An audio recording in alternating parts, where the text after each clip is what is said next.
नमस्कार प्रिय विद्यार्थियों, आप सभी का स्वागत है आपके अपने YouTube चैनल एजुकेशन गुरु पर। हम पढ़ रहे थे अध्याय 5 दैनिक जीवन में रसायन।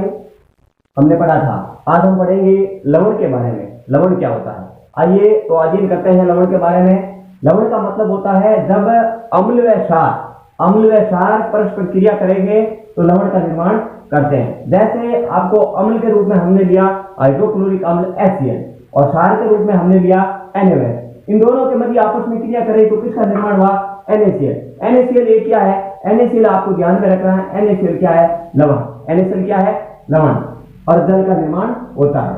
उसके बाद आपको ध्यान रखना, जो लवण होता है वो लवण कितने प्रकार का होता है? 3 प्रकार का होता है। लवण कितने प्रकार का होता है? 3। पहला होता है उदासीन लवण, दूसरा होता है अम्लीय लवण और तीसरा क्या होता है? क्षारीय लवण। यानी कि लवण कितने प्रकार के होते हैं? लवण होते हैं 3 प्रकार के, उदासीन लवण, अम्लीय लवण और क्षारीय लवण। आपको ध्यान रखना। अब आपको ध्यान रखना उदासीन लवण। उदासीन लवण का मतलब होता है कि जब परबल अम्ल और परबल क्षार, परबल अम्ल व परबल क्षार आपस में क्रिया करके किसका निर्माण करते हैं? उदासीन लवण का। जैसे परबल अम्ल का हमने एग्जाम्पल लिया HCl हाइड्रोक्लोरिक अम्ल, और परबल क्षार का उदाहरण हमने क्या लिया? NaOH sodium hydroxide. इनके मध्य आपस में क्रिया करें तो किसका निर्माण होता है? NaCl। ये एक प्रकार का क्या है? उदासीन लवण। ये एक प्रकार का क्या है? उदासीन लवण। उसके बाद होता है अम्लीय लवण। अम्लीय लवण में आपको ध्यान में रखना है परबल अम्ल, अम्ल तो कैसा होगा? परबल, लेकिन दुर्बल क्या होगा? क्षार। यानी कि अम्ल की मात्रा क्या होगी उसमें? अम्ल की मात्रा अधिक होगी, लेकिन क्षार की मात्रा क्या होगी? कम। यानी कि परबल अम्ल और दुर्बल क्षार आपस में अभिक्रिया करके किसका निर्माण करते हैं? अम्लीय लवण का। जैसे आपको एग्जाम्पल द्वारा समझना होगा, HCl + NH4OH अमोनियम हाइड्रोक्साइड की अभिक्रिया हाइड्रोक्लोरिक अम्ल के साथ करवाई जाती है तो NH4Cl का निर्माण होता है, अर्थात अम्लीय लवण का निर्माण होता है। ये आपको ध्यान में रखना है। उसके बाद आपको ध्यान रखना है क्षारीय लवण। उसके बाद आपको क्या ध्यान रखना है? क्षारीय लवण। क्षारीय लवण में जो अम्ल की मात्रा है वो कम होगी। अम्ल की मात्रा क्या होगी? कम। लेकिन क्षार की मात्रा क्या होगी? अधिक, यानी परबल होगी। वो किसका निर्माण करेगा? क्षारीय लवण का निर्माण करेगा। किसका निर्माण करेगा? क्षारीय लवण का। जैसे एसिटिक अम्ल की अभिक्रिया सोडियम हाइड्रोक्साइड के निर्माण करते हैं के साथ करवाते हैं तो क्षारीय लवण का निर्माण होता है। आपको ध्यान रखना किसका निर्माण होता है? क्षारीय लवण का निर्माण होता है। आगे की एक छोटी सी परिभाषा है, आपको ध्यान रखना है क्रिस्टलन। क्रिस्टलन का मतलब क्या होता है? आइए देखते हैं। लवण के इकाई सूत्र में उपस्थित जल के निश्चित अणुओं की संख्या को क्या कहा जाता है? क्रिस्टलन। ये माना कि लवण का इकाई सूत्र है। लवण के इकाई सूत्र में उपस्थित जल के अणुओं की निश्चित संख्या, जल के अणुओं की उपस्थित निश्चित संख्या क्या कहलाती है? क्रिस्टलन। ये एग्जाम्पल आपके सामने, जैसे दावन सोडा का है, नीला थोथा है, इसके अलावा पोटास एलम फिटकरी का है और जिप्सम का है। जिप्सम का सूत्र आपको याद ही होगा, क्या होता है? CuSO4 2H2O, 2H2O यानी कि 2H2O यानी कि जल। यानी कि आपको ध्यान रखना जल के अणुओं की संख्या कितनी है? 2। इसमें जल के अणुओं की संख्या कितनी है? 24। और इसमें जल के अणुओं की संख्या कितनी है? 5। और इसमें जल के अणुओं की संख्या कितनी है? 10। कितनी है? 10। तो ये क्या है? क्रिस्टलन। क्या है? क्रिस्टलन। तो अब आगे पढ़ते हैं ऑरेनियस सहकल्पना। ऑरेनियस सहकल्पना 1887 के अंदर प्रतिपादित की गई थी। इस कल्पना के अनुसार क्या बताया गया था?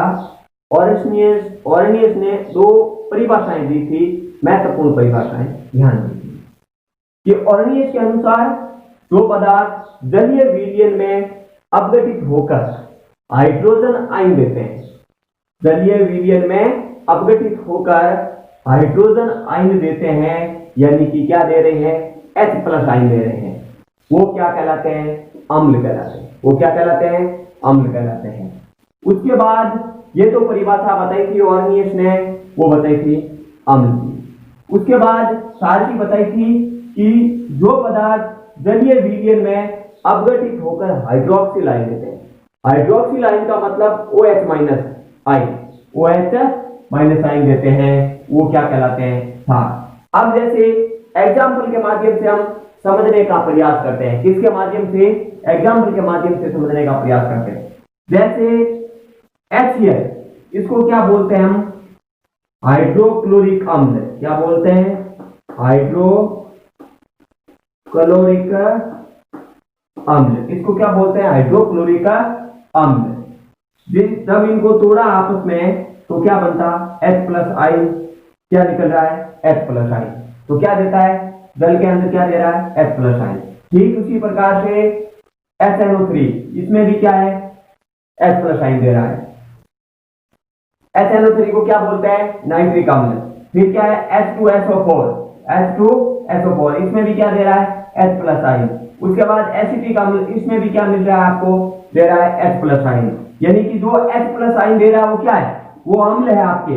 वो क्या है? अम्ल। यानी कि अगर H+I दे रहा है वो क्या है? अम्ल। ये किसने बताया था? ऑर्डियंस ने परिभाषाएं दी थी। उसके बाद क्षार में क्या है? क्षार में जैसे KOH, उसमें क्या K क्या है? ये तो प्लस दे रहा है, लेकिन OH क्या है?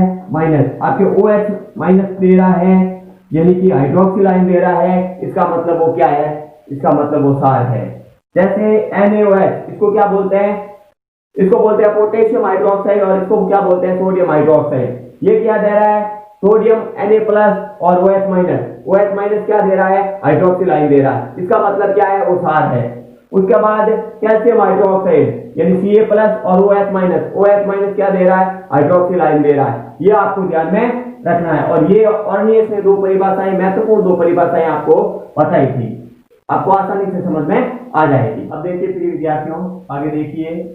प्रबल अम्ल, प्रबल क्षार, दुर्बल अम्ल और दुर्बल क्षार। इसमें आप चीज ध्यान देंगे।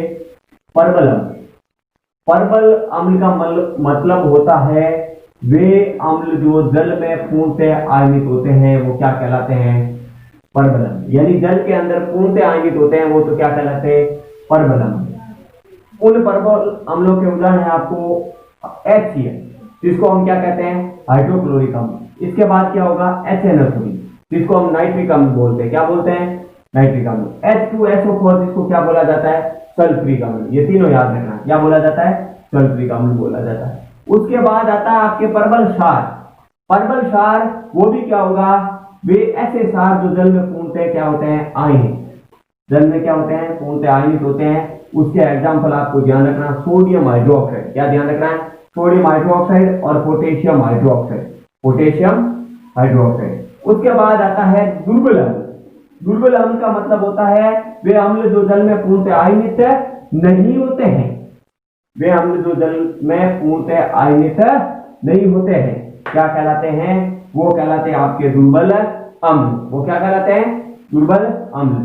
जैसे आपको ध्यान रखना, एसिटिक अम्ल और कार्बोनिक अम्ल, इसे क्या कहा जाता है?